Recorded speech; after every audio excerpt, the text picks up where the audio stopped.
E aí, pessoal, tudo bom? Sejam bem-vindos aí para mais uma aula nossa de eletrônica aplicada, né? Na aula de hoje, a gente vai juntar, né, aqueles dois circuitos que a gente estava vendo antes, né? A gente viu o RL e o RC, hoje a gente vai ver todo mundo junto, o R, o L e o C, certo? Então eu vou deixar aqui ainda aquela parte da análise que eu já falei nas outras duas aulas, do R, do C e do L, né? Lembrando que cada um tem a própria impedância, né? No caso do capacitor, a reatância capacitiva, que adianta a corrente. No indutor, a reatância indutiva, que atrasa a corrente, certo? E a gente vai ter as misturas deles, certo? A parte da impedância ainda funciona, certo? Do XC e do XL, né? Então você pode calcular ainda para o capacitor e para o indutor. E quando eles viram X, mais do que isso, você pode somar eles. Só lembrando, né, que o XL é para cima, né, aqui, ele é positivo quando a gente considera ele, e o XC é negativo. Então, na verdade, o que a gente faz é XL menos XC. É isso que a gente faz para obter o X total, certo? Mas a gente vai dar uma olhadinha aqui na apostila. Vou colocar para compartilhar a tela aqui, vou postar a apostila lá no Moodle também. E a gente vê essa apostila aqui e vai para a parte prática, beleza? Então, tá aqui a apostilazinha que eu vou colocar lá para vocês, certo? Então ela analisa aqui a parte RLC, né? Então tem a fonte, tem o capacitor, o indutor e o resistor, né? E as tensões aqui neles, né? Então, se a gente construir aqui, né, um diagrama fasorial, que nem eu falei aqui, a gente pode colocar a tensão em cima do resistor aqui, né, no eixo X, e aqui a gente coloca a tensão, por exemplo, em cima do indutor, e a do capacitor, tá vendo que ela é para baixo, ela é o contrário. E essa outra setinha aqui, que é a resultante, né, é a do indutor menos a do capacitor, certo? E aí, se a gente fizer o triângulo lá de potência, que também serve para tensão, a gente vai obter o valor da fonte de fato, ok? Então é basicamente aquilo que a gente já estava vendo mesmo. Então, dependendo do valor que eu tiver aqui, por exemplo, nesse caso aqui, ó, primeiro que eu mostrei, a tensão em cima do indutor é bem maior que a tensão em cima do capacitor. Então a resultante dá aqui para o lado do indutor. Mas a gente pode ter o contrário, né? A gente pode ter um caso onde a tensão em cima do capacitor, que é sempre para baixo aqui, é maior do que a tensão no indutor. Ou seja, eu vou ter uma tensão mais para o lado aqui do capacitor, certo? Então se a gente olhar ali, né, nesse carinha aqui, se a gente for calcular o V eficaz, a gente pode usar Pitágoras, né? É a mesma coisa. Então eu sei que o V eficaz, que é a nossa hipotenusa aqui, né, que é a tensão da fonte ao quadrado, vai ser igual a tensão em cima do resistor ao quadrado, mais a tensão em cima do indutor menos do capacitor ao quadrado aqui. Então isso aqui funciona, certo? E, né, a gente pode escrever aqui em função da corrente, pode escrever em função da impedância, né, do Z, do R, do X, né, tanto do XL quanto do XC. Mas o que é importante aqui? É isso aqui que eu tinha falado para vocês, né? Tudo isso daqui é para mostrar isso daqui. A gente pode escrever aquela parte do Z, né, igual a gente estava fazendo antes. Nos dois casos a gente fez Z ao quadrado, igual a R ao quadrado, mais XL ao quadrado, ou XC ao quadrado.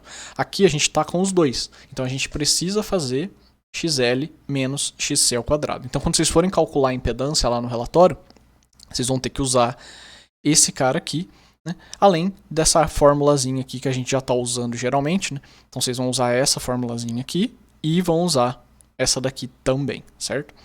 E aí para calcular o ângulo, né, e tudo mais, ainda vale a mesma coisa, né? Faz a mesma ideia, faz um menos o outro, né, para obter o x resultante ali, né? Ou usa direto o r, daí tem que usar cosseno, né?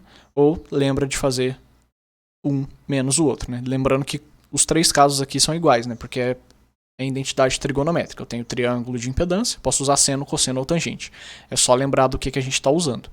E, né, lembrando de novo, vou falar isso várias vezes nessa aula, tem que lembrar de fazer a parte do indutor menos a do capacitor, né? XL menos XC, ok? O que mais que a gente tem de interessante, né? Lembra que eu mostrei para vocês como se comportavam lá as curvas da reatância, né, o XL ou o XC com a frequência, né, que eles vão mudando, né? O capacitor, ele tem essa forma aqui, certo? Que ele começa grande e vai caindo, e o indutor, ele sobe, né? Só que tem um ponto aqui, né, que a gente chama de ponto de ressonância, né, que tem uma frequência de ressonância, que os dois valores são iguais. E isso traz algumas coisas pra gente, certo? Então vamos analisar esse caso aí. Né? Então, o que a gente tem nesse caso? Nesse caso, onde eu tenho a frequência de ressonância aqui, eu tenho que o XL igual a XC. Ou seja, eu tenho o Z igual a R, né? Porque eu fico com 1, porque eu fico com o valor aqui, menos o próprio valor aqui, vai dar 0.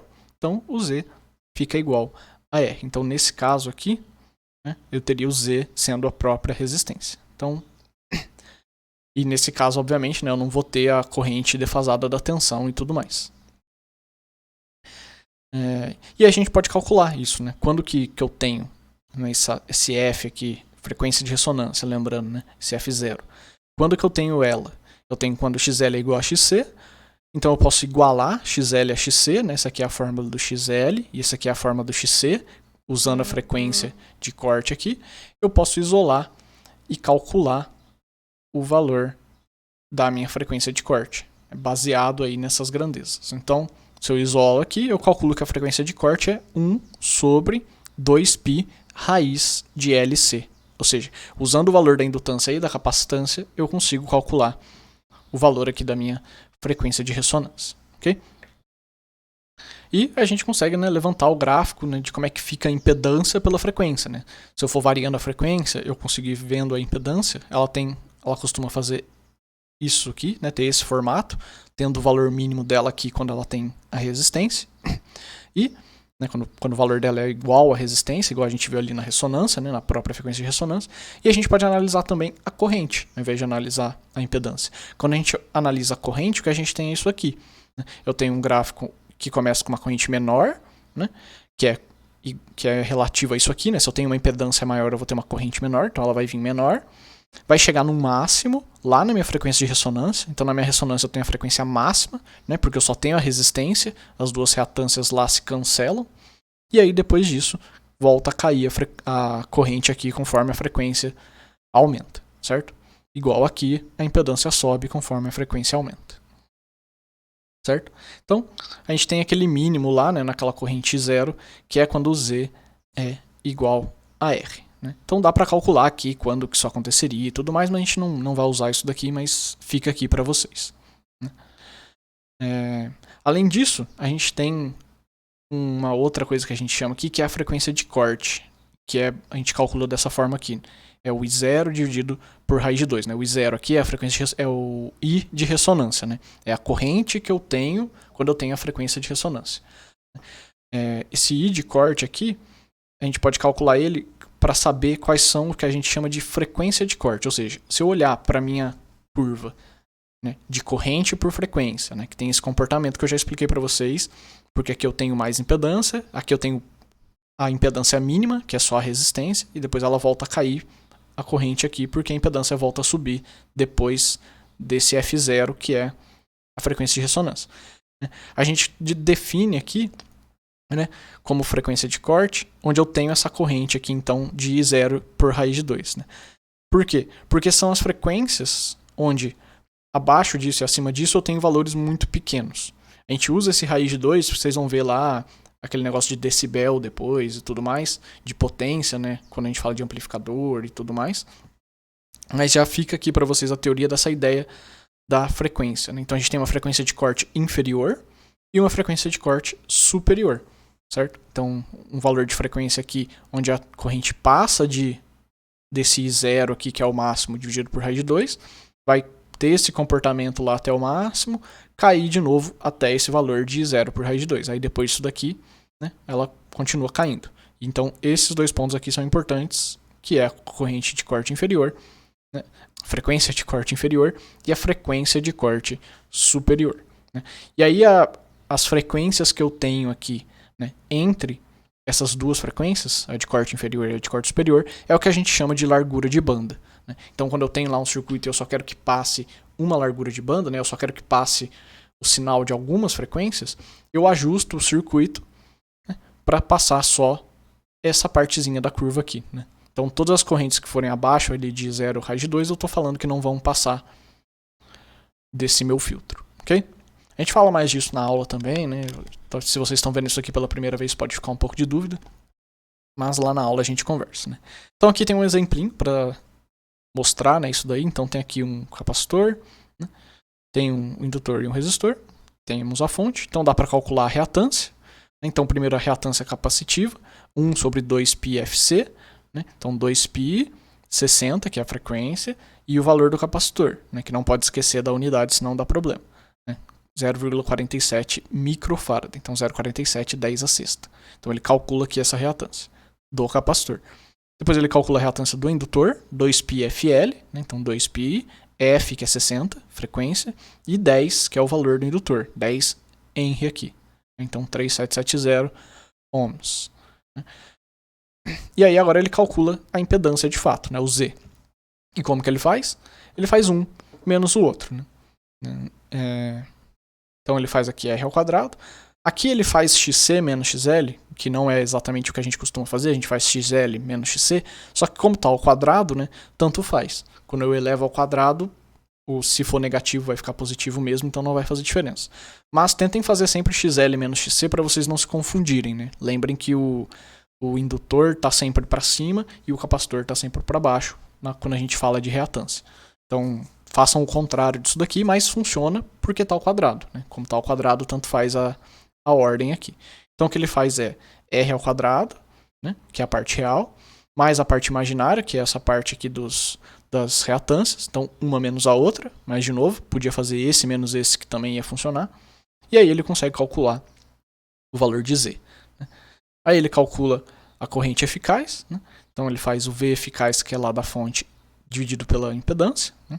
A gente vai fazer o caminho contrário aqui, né? A gente vai calcular a impedância no nosso roteiro. Depois ele consegue calcular as tensões em cada um dos componentes. Né? Então ele calcula a tensão no capacitor, né? XC e F, calcula a tensão no indutor, XL e EF, e calcula a tensão no resistor. Porque daí ele consegue montar aquele triângulozinho. Né? E a gente vê aqui que a tensão no capacitor é maior que a do indutor. Então a gente espera já que fique para baixo a resultante.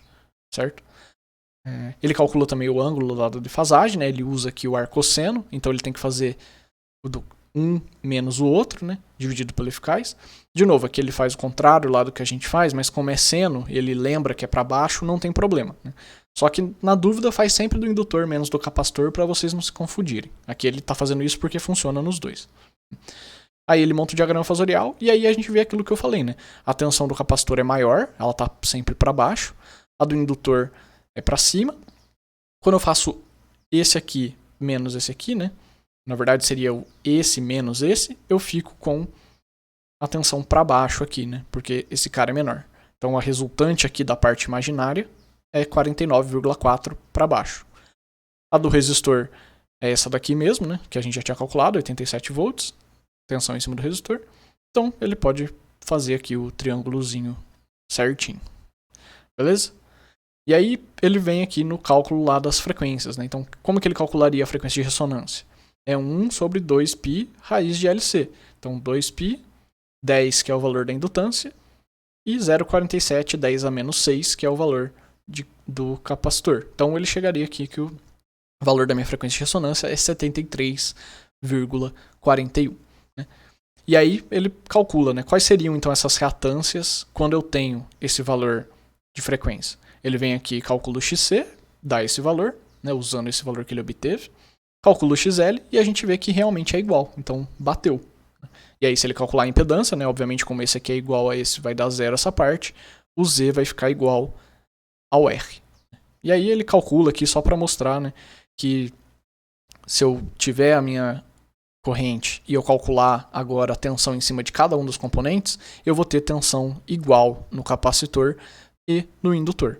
Que era aquela ideia mesmo, né? A tensão em cima do capacitor vai compensar a tensão em cima do indutor, vai ficar zero, e aí a própria tensão da fonte é a tensão que eu tenho no resistor, né? Se ele fosse montar esse carinha aqui, essa seta para cima ia ser igual essa seta para baixo. É basicamente isso daí que acontece quando eu tenho a frequência de ressonância, né? Então, só repassando, ele calcula aqui dessa forma e prova, né, com os numerozinhos aqui, que de fato XC é igual a XL, que de fato a minha impedância é igual à resistência, e que de fato eu não tenho tensão resultante para cima ou para baixo naquele meu eixo imaginário, né? Porque são iguais aqui os valores do capacitor e do indutor. Beleza, pessoal? Então, vou voltar aqui para os slides, né? Então, essa é a apostila, eu vou pular no mudo. E agora a gente vai vir para a parte prática. Então, a gente vai montar esse circuitinho aqui. Deixa eu já ir abrindo o programa enquanto eu falo. Geralmente eu abro antes, mas eu esqueci. Então, a gente vai montar esse circuitinho aqui. Certo? Então, tensão, fonte de corrente, medidor de corrente, um capacitor, o indutor, resistor e osciloscópio, só para a gente ver também lá as formas de onda, certo? E aí tem aqui os valores também, né? Se ficar muito ruim de ver aqui, mas agora está maior. Mas se ficar ruim é um resistor de 1K, um capacitor de 10 nano e um indutor de 10 mH. Né? E a tensão da fonte, 2,5 tensão de pico ou 5 de pico a pico. Né? Então, deixa eu abrir aqui, programa. E o que mais que a gente vai fazer? A gente vai montar isso daí. Aí a gente vai variar a frequência da fonte. Então a gente vai variar vários pontos aqui. Basicamente o que a gente vai fazer é variar essa tensão da fonte. Né? Então a gente vai variar de 6, 10, 14, 16, 18, 22, 26 e 30. Né? Bastante valores aqui. E vai anotar o valor da corrente que a gente mediu lá. Né? Eu não vou fazer todos os pontos. Eu vou fazer alguns aqui. Vocês fazem todos. Né? Então anota aqui os valores das correntes. E aí calcula o Z usando, né, V sobre I, né, usando nossa lei de Ohm. E calcula o nosso Z, né, com o triângulo de impedância. Né, ou seja, usando o valor da resistência e o valor de XC e de XL. Então vai ser bastante cálculo nesse relatório, certo? Mas não vai ter muita parte prática também, é só isso daqui basicamente. Então calcula aquilo lá e aí depois eu quero que vocês façam os gráficos da impedância. Né? Pode pegar qualquer uma das colunas aqui, tanto faz. Faz o gráfico da impedância pela frequência e da corrente pela frequência. Por quê? Porque para a gente ver exatamente aquilo lá que eu mostrei na apostila. Né? O gráfico de Z por F, que ela começa grande, cai e depois sobe. E o da corrente, que começa pequeno, sobe e depois cai. Ok? E aí lá no gráfico eu quero que vocês indiquem para mim ali quais são os valores da corrente de ressonância, né? Pelo gráfico mesmo, não precisa calcular exatamente. Então é menos cálculo aqui, né? Poderia pedir para vocês calcularem também. Né? E as frequências de corte.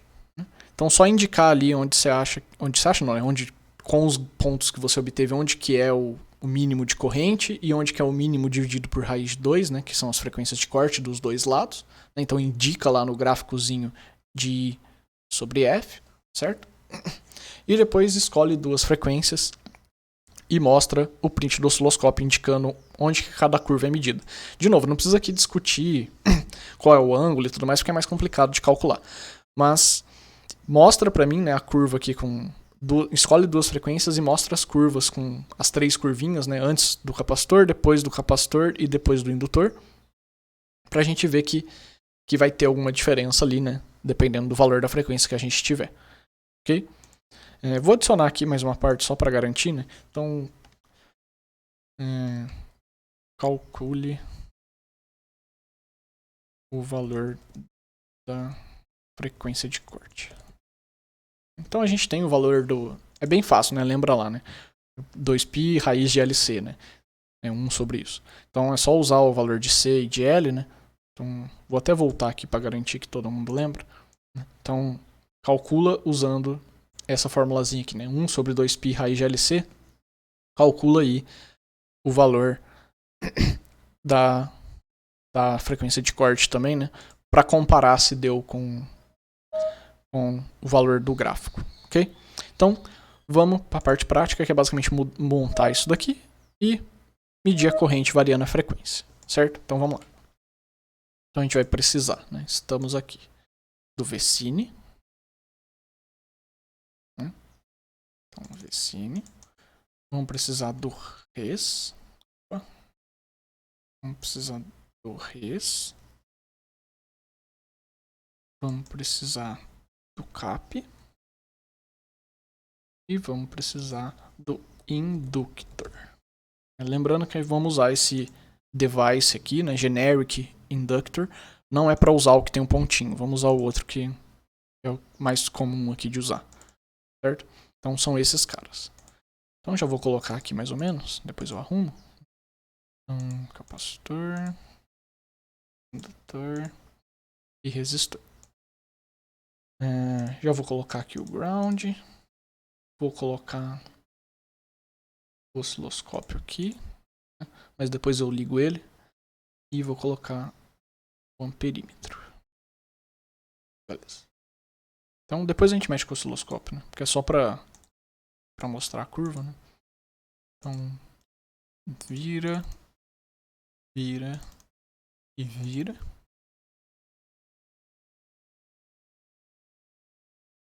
Então a gente conecta aqui, aqui, aqui e conecta aqui. Beleza. Então é 10 nanofaraday, 10 milihenry, isso. 10 nanofarad, 10 milihenry e 1K. Então a gente não vai mexer mais nesses valores aqui dos nossos componentes, né? 1K. Vamos colocar aqui em miliampere, que eu acho que é o suficiente para esse experimento. Vamos colocar aqui 2.5, né? Que é a tensão de pico aqui. E vamos começar com 6. É isso? 6, né? Com 6. Então 6 kHz é o primeiro. Então montei o circuito, né? Depois a gente põe o osciloscópio, que é só para pegar 2 prints, né? Montei o circuito e vamos começar aqui então com 6 kHz, certo? Então coloquei ele aqui. Vou até apagar o osciloscópio, depois eu coloco. Então tá aqui. Então coloquei, né, só para 6 kHz, né? Então posso pôr 6K ou posso colocar 6.000. Vamos colocar 6.000 hoje para ficar variando. Então coloquei, mandei simular. Mandei simular, vejo que a minha corrente aqui deu 0.93. Então a gente ia vir aqui, né, nesse cara e 0,93. Não vou fazer todos os pontos, vou pular direto pro 14. Vocês fazem o 10 lá quando vocês forem medir, né? Então, paro aqui. Então tiro 6, coloco 10, né? 10.000 agora, ou 10K. Mando simular 1.24, né? Oh, meu Deus do céu. Deixa eu trocar aqui que eu tô clicando no lugar errado. Então, 1, ah não, eu fiz o de 10, né? Eu falei que eu não ia fazer e fiz. Então, 1,24 do 10. Então, eu vou pular o 14 e vou fazer o 16. É 16, né? Isso. Então, pulei o 14, vou fazer o 16. Então,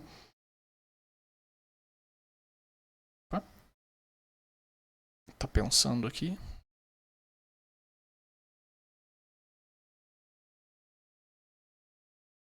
Acho que deu alguma coisa errada aqui, peraí. 16.000, ok.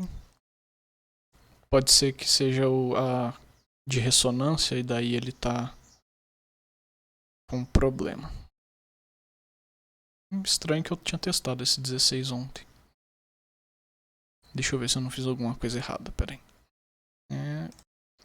Eu tinha feito coisa errada. Provavelmente alguém já viu ali no vídeo, né? Eu tinha colocado aqui o amperímetro DC, né? Não façam isso. Tem que colocar o AC. É AC ammeter. Eu tinha colocado errado aqui. Então esquece esses valores. Esquece esses valores. Vamos fazer de novo o de 6 aqui. Então, vamos pôr 6K. Então 6K.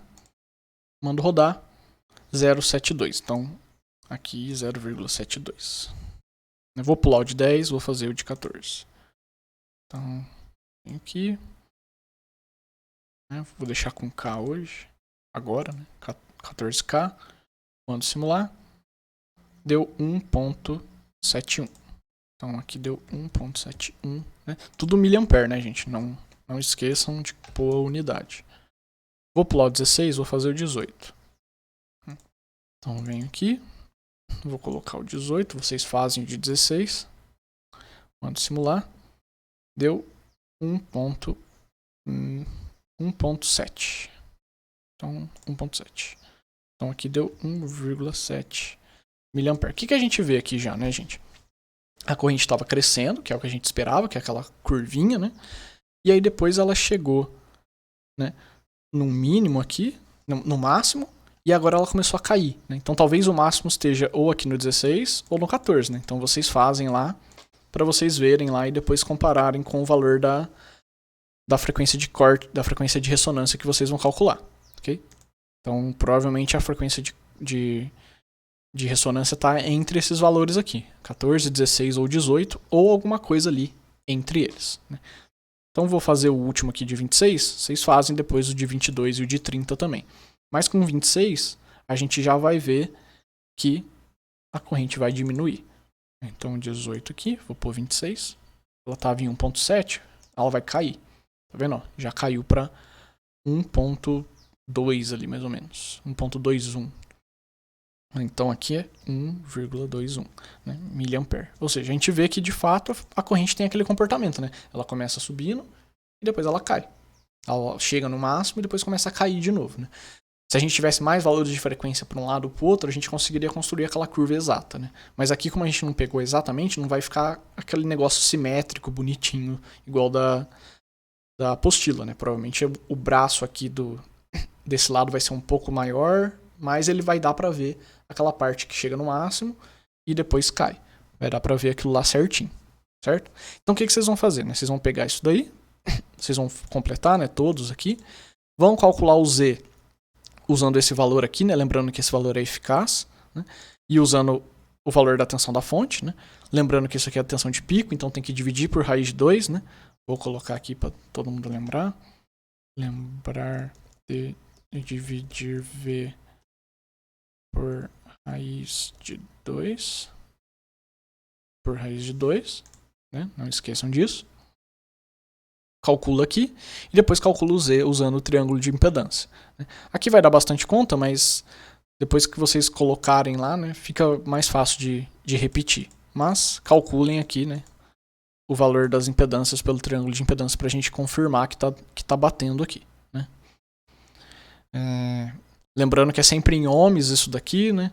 Triângulo de impedância eu mostrei lá no exemplo, né? R ao quadrado, né? Raiz de R ao quadrado mais XL menos XC ao quadrado, né? Colocando aqui de novo a apostila, né? É isso aqui, né? Calcular o Z pelo triângulo de impedância é isso daqui. E calcular o Z pelo cálculo lá ali, né? Pelo V por I, é isso daqui. É só pegar a tensão da fonte, né? 2,5 dividido por raiz de 2 e dividir pelo valor da corrente que vocês mediram ali no circuito. Então, só para não ficar dúvida. Calculem isso. Aí construam os gráficos, né? Pode ser na mão mesmo, coloca os pontinhos lá ou no computador, se vocês conseguirem fazer, tanto faz. Eu só quero que tenha mesmo o formato ali bonitinho e os pontinhos, né? Mas tanto faz na régua, como vocês preferirem. E aí indica no gráfico de corrente, por frequência, o valor da corrente de ressonância e das frequências de corte, da corrente de ressonância e as correntes de corte, né? Por isso que eu estou falando trocado aqui, está escrito errado. Das correntes de corte. E calculo o valor da frequência de corte, da frequência de ressonância, professor burro, de ressonância, né? Para garantir que bateu com o valor do gráfico, ok?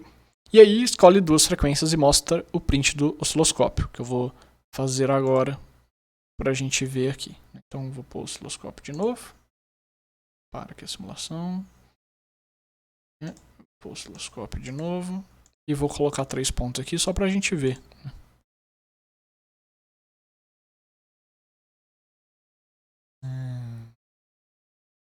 Arrasta para lá, beleza.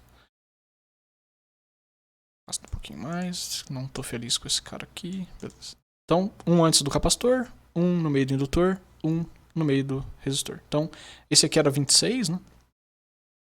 Então, a primeira coisa que a gente vê é que tem que mudar nossa escala aqui. O verde a gente não está usando. Vamos colocar eles mais ou menos numa escala que dê para ver. E vamos arrastar todo mundo para o 0. Então, 0. 0. Coloca no 0. Então, ó, dá para ver que não tá todo mundo com o mesmo alinhamento aqui, né? Posso mudar mais um aqui. Talvez assim dê para ver até melhor. Dá para ver que não tá todo mundo aqui com a mesma defasagem, né? O azul tá um pouquinho defasado, né? O azul tá depois do capacitor aqui, o amarelo tá aqui antes do capacitor. E depois de passar pelo capacitor e pelo indutor, a gente vê esse aqui um pouquinho mais deslocado. Então não precisa calcular, não precisa falar por que está acontecendo. Eu sei que vocês entenderam a parte da defasagem. Só indica para mim, Por exemplo, vai lá no texto colocar o amarelo é antes do capacitor, né? Chama de ponto 1, ponto 2, ponto 3. O azul é o ponto 2 e o rosa é o ponto 3, por exemplo. Né? E coloca o print lá. Né? E aí escolhe uma outra frequência e faz isso também. Ok? Beleza, pessoal? Então, era basicamente isso daí a aula. Deixa eu voltar aqui pro slide. Então, era basicamente isso daí a aula. Né? Então, eu expliquei essa parte da teoria também, né, que vocês já viram, mas reexpliquei. Se ficar alguma dúvida, me perguntem, não tenham vergonha de perguntar. Montem o circuitinho. Meçam as correntes aqui, né? Todas elas, não só as que eu já tinha medido aqui, mas também as que eu pulei. Né? Calculem o Z usando V sobre I e calculem o Z usando o triângulo de impedância aqui. Vai dar bastante cálculo, mas é de propósito. É para garantir que vocês não estão errando isso daqui, porque ainda tem gente que está fazendo errado. E aí depois constrói os gráficos de impedância por frequência e de I por F, né, por frequência. Indica no gráfico de corrente o valor da corrente de ressonância e das correntes de corte. Lembrando que a corrente de corte é a corrente de ressonância dividido por raiz de 2. E calcula o valor da frequência de ressonância usando a formulazinha lá, né? 1 sobre 2π raiz de LC. E depois mostra os prints do osciloscópio. Ok, pessoal? Então fica lá pro dia 15 também, mas qualquer coisa a gente conversa. Né? Se vê que tá atrasando, tá muito difícil e tudo mais, a gente passa um pouco para frente. Né? E próxima aula a gente vai ver então circuito RC paralelo, né? Que a gente viu tudo sério, agora a gente vai começar a ver em paralelo como funciona. E qualquer coisa, só me mandar um e-mail. Beleza, pessoal? Então, obrigado aí pela atenção e até semana que vem.